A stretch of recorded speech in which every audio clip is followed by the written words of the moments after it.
થી જ વરસાદ ધબધબાટી બોલાવી રહ્યો છે અને સવારે પણ ધોધમાર વરસાદને પગલે અનેક વિસ્તારોમાં જળબંબાકારની સ્થિતિ સર્જાઈ। ભારે વરસાદે પગલે પૂર્વના અનેક વિસ્તારો પાણી થઈ ગયા, લોકો હાલાકીમાં મુકાયા। નારોલમાં નેશનલ હાઈવે 8 પર પાણી ફરી વળ્યા તો શાવાડી ગામ પાણીમાં ગરકાવ થયું। જશોદાનગર હાટકેશ્વર ખોખરા વિસ્તારમાં પણ વરસાદી જમાવટને પગલે નીચાણવાળા વિસ્તારો જળમગ્ન થયા। બીઆરટીએસ રૂટમાં 1 થી 2 ફૂટ પાણી ફરી વળ્યા। વસ્ત્રાલમાં વરસાદી પાણીને લીધે લોકો મુશ્કેલીમાં મુકાયા અને વાહન ચાલકોના વાહનો ખોટકાયા હતા। સામાન્ય વરસાદમાં મહાનગરની જળબંબાકારની સ્થિતિ સર્જાઈ છે।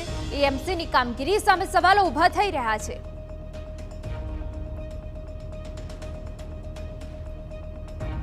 પૂર્વ જ નહીં, પશ્ચિમના વિસ્તારોમાં પણ જળબંબાકારની સ્થિતિ। વેજલપુર, જોધપુર, પ્રહલાદનગર, પ્રેરણા તીર્થ દેરાસર વિસ્તારમાં પાણીની પરિસ્થિતિ જોવા મળી। પ્રેરણા તીર્થ દેરાસર રોડ પાસેની અનેક સોસાયટીમાં વરસાદી પાણી ફરી વળ્યા। અહીં તેજધારા બંગલોની પાસે 2 ફૂટ જેટલા પાણી ભરાયા।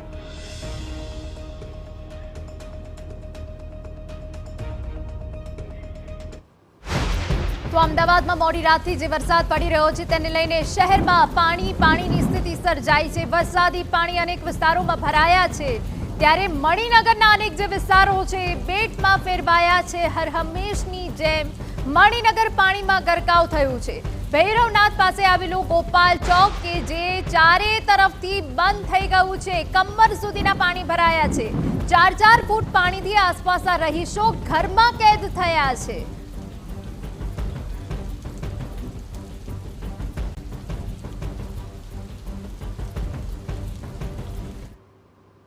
તો મણિનગર વિસ્તારની કેટલી કફોડી હાલત થઈ છે, સંપૂર્ણ વિગતે વાત કરવા અમારા સંવાદદાતા રોનક વર્મા જોડાઈ ગયા છે।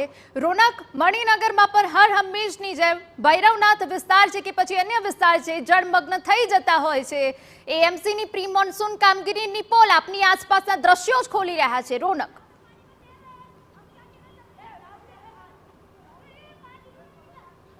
હિના, સ્વાભાવિક રીતે જે તંત્ર હંમેશા મોટા દાવાઓ કરે છે, એ દાવાઓ કેટલા સાચા સાબિત હોય છે તે આપ મારી આસપાસના જે દ્રશ્યો જોઈ રહ્યા છો તેના પરથી અંદાજો લગાવી શકો છો। આ દ્રશ્યો છે અમદાવાદના પોશ ગણાતા મણિનગર વિસ્તાર અને મણિનગર વિસ્તારમાં આવેલો ભૈરવનાથની નજીકનો ગોપાલ ચોક વિસ્તાર કે જ્યાં આગળ ચારે તરફ જે પાણી છે તે જોવા મળી રહ્યું છે। જે 1-2 નહીં પરંતુ હજારો લોકો છે તે અત્યારે પોતાના જ ઘરમાં કેદ થવા માટે મજબૂર બન્યા છે। આપ દ્રશ્ય જુઓ, 1 તરફ 2 તરફ નહીં 4 તરફના દ્રશ્યો છે, ત્યાં જ્યાં જુઓ ત્યાં નજર જાય ત્યાં સુધી પાણી છે તે જોવા મળી રહ્યું છે। આપ આ દ્રશ્યો જુઓ, એક સિનિયર સિટીઝન છે તે ધીરે ધીરે આગળ આવી રહ્યા છે। કેટલું પાણી છે તે આપ અંદાજો લગાવી શકો છો। જેમ જેમ તે આગળ આવી રહ્યા છે તેમ તેમ પાણીની માત્રા છે તે પણ વધી રહી છે। આ જે વિસ્તાર છે હું બીજી તરફના આપણે દ્રશ્યો બતાવવા માંગીશ કે આ જે સામેની તરફનો વિસ્તાર છે, આ સામેની તરફના વિસ્તારમાં એક જે વરસાદી પાણીના નિકાલ માટેની જે લાઈન છે તે નાખવામાં આવી હતી લગભગ 1 વર્ષ પહેલા, પરંતુ સ્થિતિ શું છે તેનો આપ અત્યારે જ અંદાજો લગાવી શકો છો। આપ જો દ્રશ્યો જો હું આપને ગણાવવાનો પ્રયાસ કરીશ કે આ એક ફ્લેટ છે, આ 2 ફ્લેટ છે, આવા ફ્લેટોનો સમૂહ અહીંયા આવેલો છે। હવે મારી પાછળના દ્રશ્યો પણ આપને બતાવવાનો પ્રયાસ કરીશ કે જે બીજી તરફના ફ્લેટો છે ત્યાં આગળ રહીશો છે તે રહી રહ્યા છે। કેમેરા પર્સન દીપક સેન આપની જે સીધા જે દ્રશ્યો છે તે ગોપાલ ચોકથી બતાવી રહ્યા છે। આપ આ તમામ ફ્લેટના દ્રશ્યો જુઓ, આ તમામનું જે એન્ટ્રન્સ છે તે અહીંયા નીચે આવેલું છે, એટલે કે તમામ લોકો છે તે અત્યારે પોતાના ઘરમાં કેદ થયા છે। જે વાત અમે કહી રહ્યા હતા તે વાત અહીંયા સાબિત પણ કરી રહ્યા છે। કોઈ પણ વ્યક્તિ બહાર નીકળી શકે તેવી સ્થિતિમાં નથી। અત્યાર સુધી વાત કરી મેં ફ્લેટની, પરંતુ હવે હું આપને ચિતાર બતાવી રહ્યો છું કરોડોના ખર્ચે લીધેલા ઘરોની। આપ આ ઘર જુઓ, મણિનગરમાં જે લોકો રહી રહ્યા છે તે કરોડોના ખર્ચે અહીંયા ઘર લઈને રહી રહ્યા છે। તેમણે સ્વપ્ન જોયું હતું કે અમે મણિનગરમાં કરોડો ખર્ચીશું, સારું ઘર મળશે, સારી સુવિધાઓ મળશે, પરંતુ પરિણામ શું છે આપ જુઓ। આ સામાન્ય વરસાદને કારણે તમામ લોકો પોતાના ઘરમાં કેદ થયા છે। થોડા સમય પહેલા જ્યારે વિવિધ કમિટીઓના ચેરમેન આપણી સાથે વાત કરી રહ્યા હતા ત્યારે લગભગ 2 કલાક પહેલા તેમણે કીધું હતું કે વરસાદ તો પડશે, પાણી પણ ભરાશે, પરંતુ તેનો અડધો કલાકમાં નિકાલ થશે।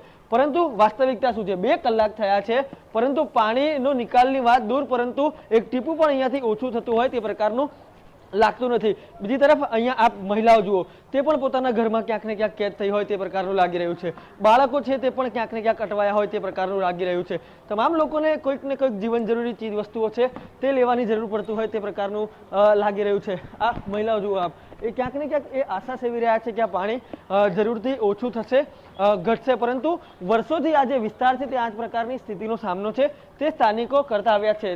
મહિલાઓ સાથે વાત કરવાનો પણ પ્રયાસ કરીશું. સ્વાભાવિક રીતે વર્ષોની હેરાનગતિ છે તેનું નિરાકરણ ક્યારે આવશે તે પણ એક સવાલ છે. બેન, કેટલા વર્ષોથી અહીંયા પાણી ભરાય છે અને શું સમસ્યા છે અત્યારે? 30-40 વર્ષથી ભરાય છે પાણી. કાયમ આ રીતે પાણી ભરાય છે, કોઈ સોલ્યુશન આવતું નથી. અચ્છા, કોઈ અધિકારીઓ કે નેતાઓ આપે જોયા છે જે વોટ માંગવા આવતા હોય તેના સિવાય અહીંયા આવતા હોય? વોટ માંગવા આવે ત્યારે અમે કહીએ છીએ પણ કોઈ સાંભળતું નથી. એ તો પાણી ભરાયા કરશે એવું જ કહે છે. અચ્છા, આવું આપના ધારાસભ્ય કોણ છે, આપને ખ્યાલ છે? અહીં ગાડે નહીં, કોર્પોરેટર ખબર છે.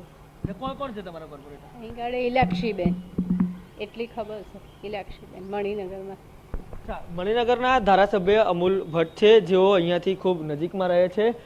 વોટ માંગવા આ તમામ બાબતો સિવાય ચૂંટણીના સમયે તેઓ જે ચાલુ હોય છે વોટ માંગવા માટે આવતા હોય છે, પરંતુ સ્વાભાવિક રીતે આ એ સ્થિતિ છે જ્યાં અત્યારે દેશના ટોચના નેતાઓએ અહીંથી પ્રતિનિધિત્વ કર્યું છે, પરંતુ વાસ્તવિકતા શું છે સ્થિતિની તે હજુ પણ આપ જોઈ રહ્યા છો. આ પાણીનો નિકાલ ક્યારે થશે, ક્યારે સ્થાનિકોને અહીંયાથી રાહત મળશે, ક્યારે તેઓ પોતાના ઘરમાંથી જે કેદ થયેલી સ્થિતિમાંથી બહાર આવશે તે હજુ પણ એક ગંભીર સવાલ બનીને ઉભો છે. પરંતુ થોડાક જ વિસ્તારમાં કે જે હજુ પણ નેતાઓ દંભ ભરેલી વાતો કરી રહ્યા છે તે દંભ ભરેલી વાતો વચ્ચે અત્યારે અમદાવાદની સ્થિતિ જોવા મળી રહી છે. સર્વત્ર પાણી જ પાણીની સ્થિતિ હાલ જોવા મળી રહી છે. લોકોને પારાવાર હાલાકી થઈ રહી છે.